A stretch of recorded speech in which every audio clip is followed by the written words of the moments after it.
Hello there, this is my 1991 Mercedes 500 SL, which I'm currently putting up for sale. I've owned this car since 2018. I bought it from an older lady in Riverside, and I've been driving it once in a while, but honestly, not a lot. So actually, I'm putting it up for sale because I notice I don't drive it so much, and I like, washing it and driving it maybe once a month. I have to move it often for street cleaning, but driving it through the city, I do that once a month or something. And yeah, I don't know. I spent a few $1,000 in repairing different things, which I'll list.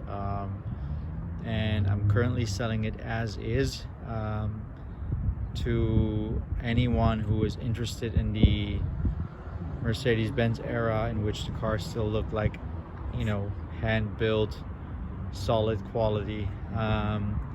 This car needs a bit of TLC. It's a good car in the bases, in the sense that it's in original condition. The body is straight. The metal sheet has no dents, no rust, nothing.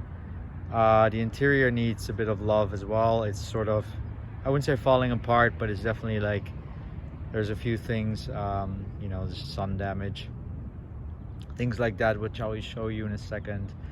Otherwise, what can I say? Yeah, it has a few flaws, which the new owner has to fix. I mean, it's drivable, it starts right up, the AC works.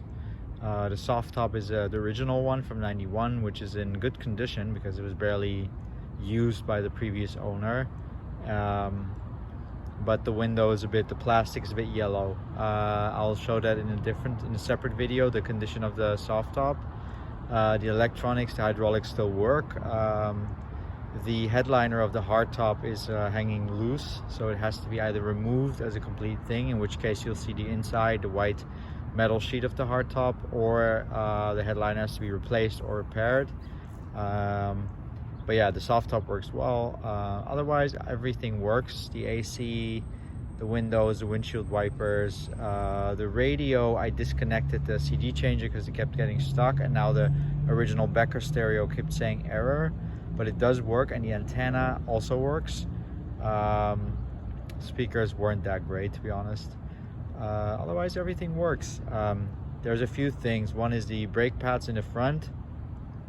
They need to be replaced. The brake pad warning sensor, the wear sensor is lighting up once you brake, and also after a few minutes of driving, the ABS and ASR light go on. It does not influence the throttle body like the later models, which has the wiring harness problem. This is not the case because it's a '91, so it doesn't have the biodegradable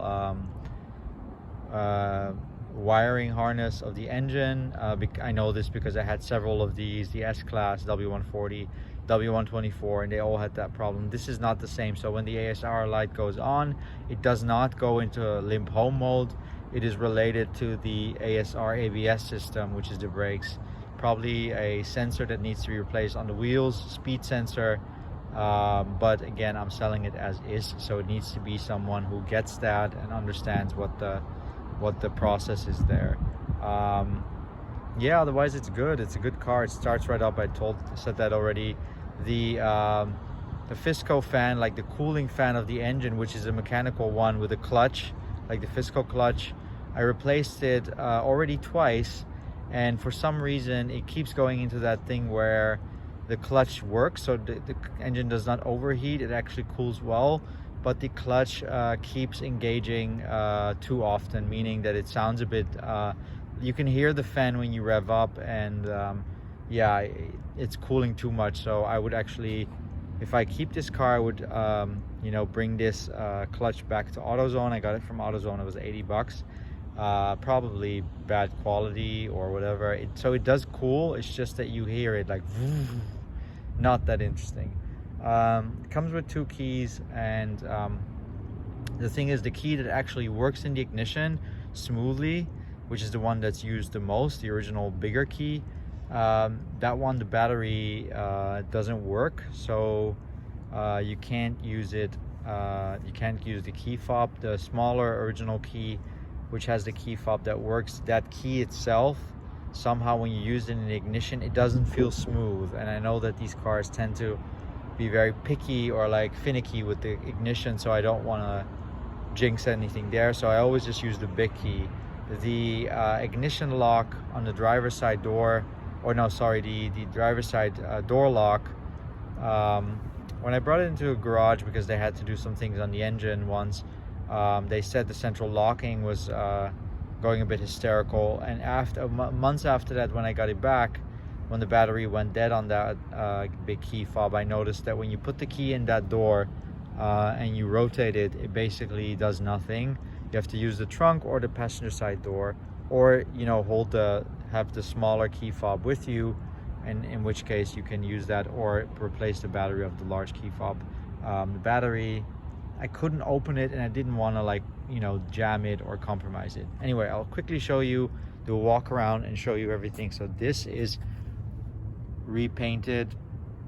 Also happened at the garage where it was for 2 months. I came back and it was really ugly, scratches and stuff, so I just used the touch-up stick to fix it. It's kind of ugly, but at least it takes away. This is just wax and dirt from the tree that it was parked under. So yeah, as you can see, no dents, nothing. It's straight, no rust. It truly is a good car to put some money and love in, and then have it as a modern or future classic. Let's see. Yeah, I think you can see how nice it looks.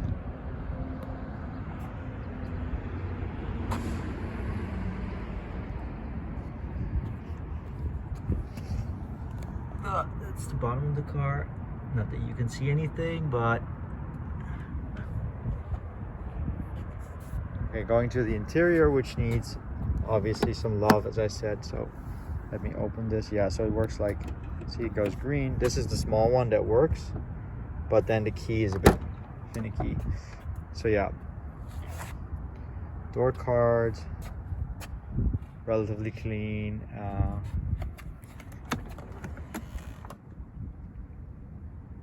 This thing also works, comes up and down. See, the headliner is loose. This is a bit, needs maybe double-sided tape or something. Just needs a good cleaning. I vacuumed it out for the pictures. Oh yeah, and there's a tear. This is a bit, it's not torn, but it looks weird. And then this, but this is also how I bought it in 2018. It didn't get really worse. Yeah, like I said, everything works as far as I know. Okay, I'm gonna start it up so you can hear the engine and just show you the engine compartment. Ow.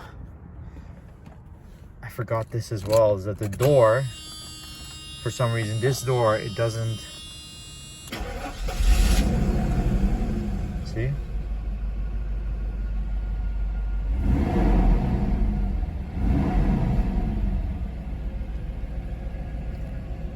This door, this thing is also missing, and then this door somehow it also does not stay open. It just closes itself. Annoying, I know. Also suddenly just happened out of the blue. Don't know why, but yeah. Show you the headlights work. Let's see, are they on? Yes, they are.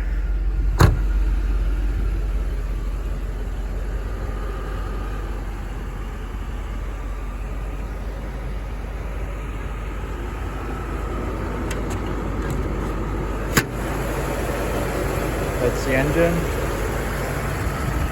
That's the fan.